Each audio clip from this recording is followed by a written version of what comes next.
All right, ladies, why don't you guys introduce yourselves first of all here? I'm Latiera Pipus and I go to Parkside.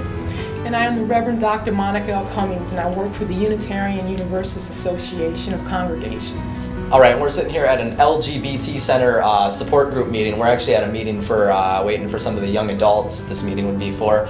First of all, Reverend, where can people go of all ages to find out where support meetings and stuff like that are going on for them? People can go to the Center's website to get a listing of all the groups and other resources that the Center has to offer the Racine and Kenosha areas.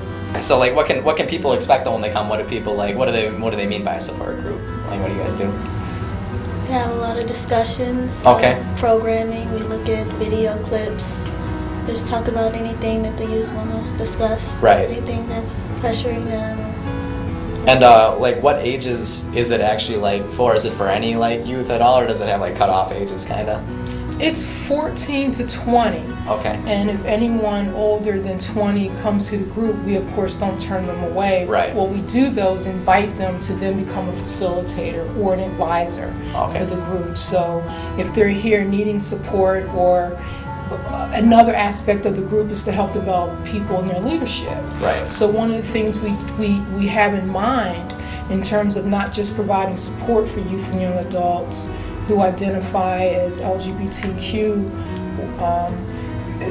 we also want to help to develop leaders in our community.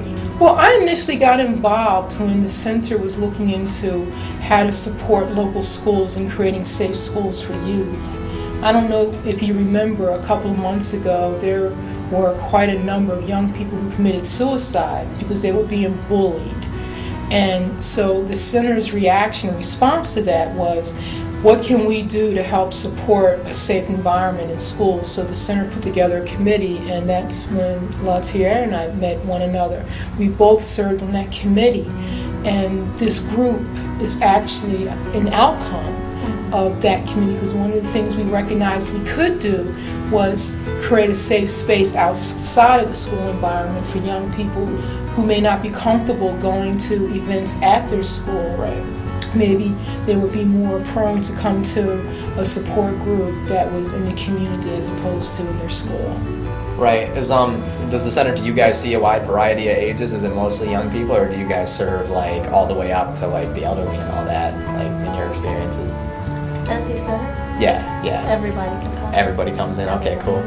Cool. And I mean, like, when people come to the center, like, we got a little bit of footage of that today, but when people come in there, what can they do? We saw, like, they can come in and read, right? What else can they do when they're there?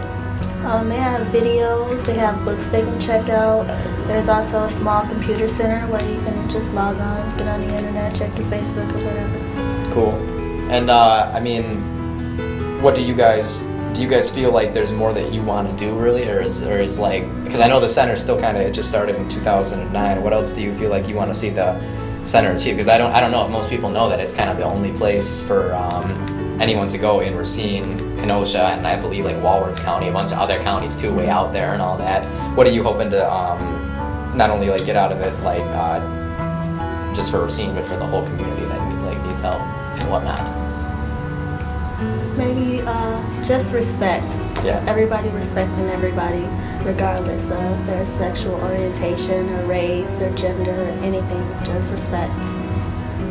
And I would like to see any young person or young adult who is experiencing any type of identity challenges around their sexual orientation or gender identity, that they know they have a safe place to come and process that, and that they're not alone. That's what I would really like the center to be able to do, is to be a safe harbor, a safe place for young people who are questioning or struggling with any part of their identity, that they know there's a place in Southeast Wisconsin where they can go, they won't be judged, Right. and they'll be held in a loving embrace and given support as they work through whatever they need to work through. Oh yeah, and then if you're struggling with any part of your identity, check out the LGBT Center. We're going to give you guys the number, website, address, all that good stuff. So no matter where you are, whether you're traveling on foot or on telephone or whatever way you want to get there, you can go and check it out.